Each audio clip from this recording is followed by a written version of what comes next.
Hello, my name is Jen G. This is a multi-part video series in which I provide an update on my gender transition from male to female. This is video 3 in which I cover the hormones that I'm taking, breast growth, body hair, as well as voice issues. I hope that you enjoy these videos and that they're helpful and informative to you. If you would like, please like the video, comment, give me your thoughts or questions, and subscribe for more videos and updates. You can also follow me on Instagram. There is a link to my Instagram profile in the description. Okay, thank you very much for watching this video, and I hope you enjoy. Okay, so if you are not familiar with how hormone replacement therapy works, an endocrinologist will start you on a low dosages of a testosterone blocker, usually, and estrogen, or some form of estrogen. I have been taking spironolactone as the blocker and estradiol as my estrogen. So I started that in May. And so what they do is they start you off on low dosages, and then after some amount of time, 6-8 weeks or so, they do a blood test and check how your levels, how everything's going, and then recommend increasing or making decisions on where you should go with your dosages. I started in mid-May, and my first blood evaluation or blood sampling draw, whatever it's called, at the end of June, and my testosterone level was still pretty high. It was at the low end of the male range, so they increased my estrogen level at that point. Now my blocker, the way that they had me do this was to slowly, every week or two, to slowly increase the amount of the blocker that I was taking and monitoring my blood pressure. So they gave me a blood pressure cuff, and I was checking my blood pressure every day, the same time every day, to make sure that it wasn't dropping too low. And it did get low a few times, but it would recover. So at every week or two, I can't remember exactly, they had me increase the amount of blocker as long as my blood pressure was stable and not going low. So it would go low a little bit and then come back up, and then go low a little bit and then come back up. But it never stayed low, even as I increased the blocker. So I went to the full dose of the blocker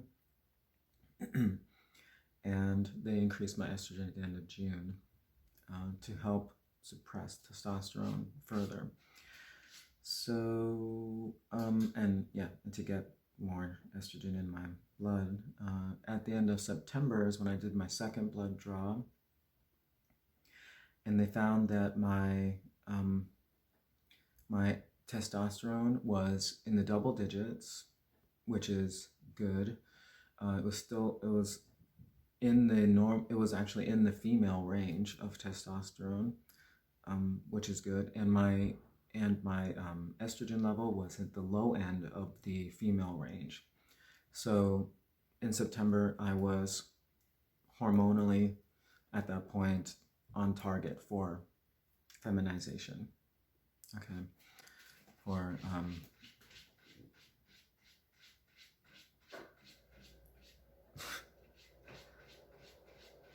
it's the cat.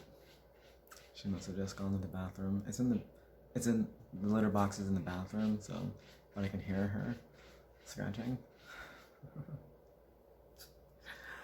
Sometimes she does this in the middle of the night and it wakes me up, and she just like keeps scratching and scratching, like forever. I have to get up and like, get out of the box.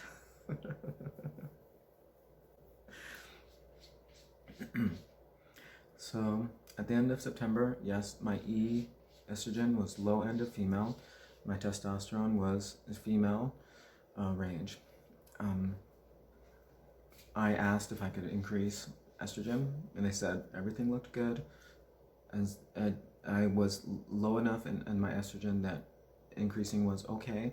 If you go too high, apparently you have higher risk of blood clots, which you don't want to do. So they were okay with me increasing because everything looked safe. So I increased estrogen, blocker stayed the same all through the fall. And recently I had my next evaluation blood test, which came back really good. My estrogen is now at the top of where they would recommend me being as a trans woman, and it is a female range, and my testosterone level is lower now, really at the bottom of the female range of testosterone. So I'm like right on target. I have estrogen's maxed out, and my testosterone is bottomed out. So I'm like really good place right now. So my dosages are staying the same, and we're going to do another evaluation in 3 more months to make sure everything is going well and things are stable. So since September or thereabouts, I've really started to experience some physical changes, and some mental changes as well. So, and through the fall, things have really, and since September, since the increase in September, things have really started to move a little faster now. So I guess that after June, after that increase in estrogen, that sometime in July or August, I don't know how fast the changes in dosage take an effect. Excuse me. But sometime in July or August, I was in the right female ranges, and things were happening slowly. Like I started to get very little breast growth, and I started to see changes. The first changes in my face I started to see around my eyes, right around here. I started to look almost puffy around here, like it's a little bit swollen almost, just in my cheekbone area. That was the first change that I noticed. Now when I smile, it's like boom. It's so much fun. But so I started to get a little bit swollen looking right here, and very little. I started to get very little breast growth. Was mostly started off as just a sensation, like my nipples felt very sensitive and painful to touch, and I felt the breast buds developing underneath my nipples. They were very, very small, like little pebbles in there, and my nipples were very sensitive. So I knew things were starting to happen. Things really started to move quickly in the fall, and after that increase in estrogen in September to the dosage I'm at now. So yeah, I've been at 3 months now at my current dosage. Cat off the counter. What are you thinking? Oh, you think you're clever. You think you're clever. Trying to get food or something. God. Okay, keep going. Okay, so all in all, I think I would say it's taken 7 months of titration and monitoring to confirm that I am at a correct dosages to be in the female range of hormones and to allow feminization to take place in my body. So about 7 months, feminization is already happening. Let's talk about what that means. I mentioned the cheek, upper cheek area starting to look kind of soft and filling out a little bit, and breast growth. Okay, so I'm currently filling out an A cup. And to be honest, that is like, I'm perfectly happy with where they are. Like, I've never really been into like large breasts. It's never. I don't know why. Like, I remember as a child seeing Dolly Parton, if you know Dolly Parton, and being like, I don't understand why men are so into that. She has very large breasts, and I remember, I don't understand that. I don't get it, and she looks very uncomfortable with that much body mass in that area. That looks very difficult. I remember my mother saying that also when I was very young, saying that it must be very difficult for her, like, to do things, and it must be very actually painful for her, a lot of things, to do things with those large breasts. Even growing up and going through male puberty, never was turned on by large breasts. Never did anything for me. So I'm fine not having large breasts. And in fact, when I started HRT, I was actually a little afraid of growing breasts because I was never into them. And I was like, well, I don't know if I really need breasts. I've read anecdotally that male to female transition, you can expect that, this is just anecdotal and I don't know how factual it is, okay, that you can expect that your breasts will grow to similar size as your mother's prior to her pregnancy. So I don't know if that's true. I have no idea. That's just anecdotal, so it might not be true at all. But I'm at an A cup now, and I'm very happy with them. I could stay right where they're at. I don't need to get any bigger. They're there, and they're cute, and they're fine. I'm fine with them. I'm totally happy with what I have. I do not want to get a breast implant augmentation. I don't want to at all.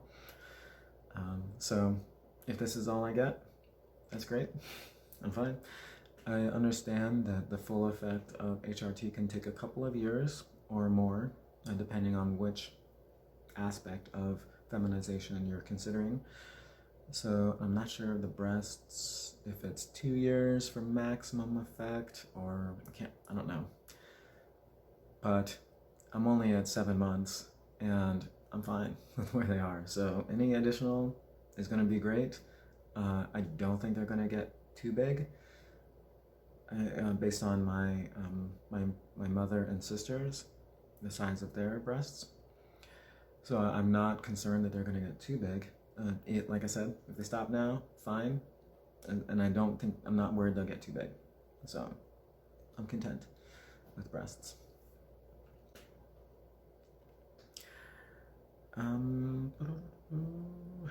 Body hair. Okay, so let's talk a little bit about body hair. I'm lucky in that I don't have very thick body hair. I only had a little bit of chest hair, very little bit of chest hair, and I had the lower stomach hair and lower back hair, and a lot of hair around like my private area, and even my leg hair was not really super thick. So I was pretty lucky with body hair. So as soon as I came out to my friends and family, I started shaving. I shaved my legs completely, and my arms, my chest, my back. I shaved basically everything. Yes, basically everything. So confidential, private details. I'm going to spill the tea or whatever it is that we say. So I will be talking about my privates. All right. And I know it may be awkward and maybe you're not interested, but I know there's some people who are definitely interested. I know I was very interested in what happens, so I'm going to provide that information, okay? So, to be helpful to other people. And also, like I said, I just don't really have anybody to talk to. So I had a lot of hair down there. I had pretty wide range. It's kind of strange. Not strange, but like pretty expansive body hair, like spread out almost hip to hip, fine hairs, and then the jungle scene, and etc. Okay, so I shaved everything down. I cut my hair, shaved it all down to just a little bit of pubic hair, and have been staying on top of that ever since. Now, my hair follicles on my body have been thinning. So, and they've been growing much slower, and that's typical of HRT effect, hormone replacement therapy effect. And now, at 7 months, my body hair is growing very slowly, and it's very thin. I'm shaving my legs like once every week and a half now, whereas before, when I first started, I had to shave them at least once a week, twice a week to keep them somewhat smooth. Now I'm shaving my legs once a week at most. Definitely not more than once a week. So it's growing very slow. And also my arms, I don't even know when the last time I shaved them was. It looked at least a week ago. They're growing back very slowly and very thin. My chest, almost non-existent. And my stomach, my tummy area, same thing, almost non-existent, but it is still there. It's more of like a very thin hairs. I'm not sure, but it seems like my facial hair is also slowing down, although I don't know that it's getting thinner, but it definitely seems to be slowing down. Like I was shaving easily twice a day when I first started, and now I can almost go a day and a half without shaving my face, unless I'm going out and I'm going to be in public or interacting with people. I will definitely shave. Like right now, I didn't shave last night. I did do like a little touch up before I went out and played pool, but now it's like barely even noticeable. And I'm also lucky in that at my age, well, two things. I didn't have a super thick beard. I did have a good beard, but it wasn't like super thick. Okay, I had a solid beard, and I have pictures of that somewhere. And at my age, most of it is actually white. So the white hairs, you can't see them in terms of 5 o'clock shadow. So like on my cheeks, you'll notice it looks like I don't have any hair on my cheeks and my sideburns. It's there, it's just all white. So I can feel it a little bit, but it's almost invisible, which is amazing. So at my age, it's good. I don't have a big 5 o'clock shadow, okay? It is there, but it's not visible. And so you can see here, down here, this is where it's still black, the hair, or dark, in this area. Even on my chin, those are mostly white, And same thing underneath here. It's mostly white. So the shadow, I don't have a big issue with shadow except for right here in this area. You can see that? Yeah. So that's the area that I really got to stay on top of. If I'm going out, I'll wet my face, put some shaving cream on, and just touch up those areas before I go out. Like I said, it does seem to be slowing because of the amount of time, the amount that I need to shave, which is great. I did try a little bit of electrolysis last summer, just in this area here. It was really expensive, really painful, and it actually left some scars. Like you have to get real close to see it, but there's a lot of little dots, scars from the electrolysis, and I don't like that. So I stopped electrolysis. I'm interested in trying laser. I don't know. At this point, I've been getting by with just the twice a day shaving, and I think I'm doing okay. I'm not sure that I'm not sure that I can afford it. Afford laser treatment, but if I can figure it out, I'll try it. I would like to remove my hairs in time, but right now I'm surviving. I think it's fine the way it is right now, so I'm not worrying too much. So I want to talk a little bit about voice therapy. I did do a little bit of voice training over the last summer, and I learned a little bit about raising your, I think it's called the larynx, I can't remember, about how to raise your larynx and talk more through your nasal area rather than through your chest. So I did a little bit of training there. I'm not very good at it. I'm actually pretty content with the way that I'm talking now. I'm not sure that I'll do much more. I do have an appointment next week with a voice therapist. Thinking about canceling it, just because I'm fine with the way that I talk now. I think that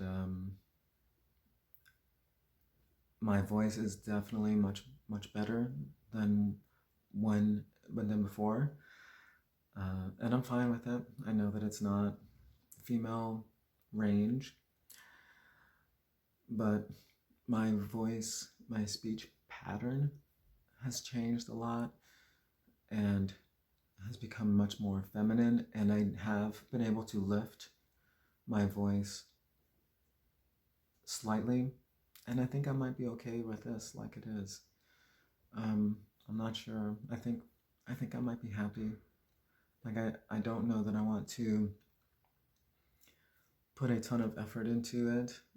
Maybe. I don't know. Like I want talking to feel really natural. I don't want to feel like I'm really working to communicate. I want to communicate freely and naturally. I do run into problems like last night, where I was having like kind of an intense conversation with a person, and it was kind of loud. So I kind of was like slipping into man voice, like full on man voice, but still trying to hold back a little bit. But I needed to in order to communicate, and I think that is, I think that's fine. I know that if you look online, there's trans women that have really amazing voices, really very feminine voices, and I think that's wonderful. I don't know how much work or effort they're putting into that. I think it feels more natural over time, because you build up those muscles. So they probably put a lot of work into training, and then it becomes easier. Maybe that's probably true, but I don't know that I want to. I think I'm kind of okay with where my voice is right now. Okay. Thank you for watching video 3. Video 4 will be my final video in my gender transition update series. Video 4 will include very special and intimate details regarding my gender transition thus far.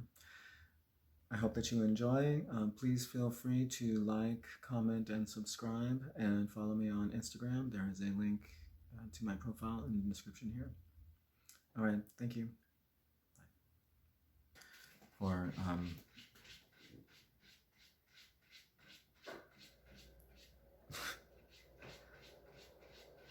it's the cat. She must have just gone to the bathroom. It's in the litter box is in the bathroom, so but I can hear her scratching. Sometimes she does this in the middle of the night and it wakes me up and she just like keeps scratching and scratching, scratching and scratching, like forever. I have to get up and like, get out of the box. At my current dosage, cat off the counter.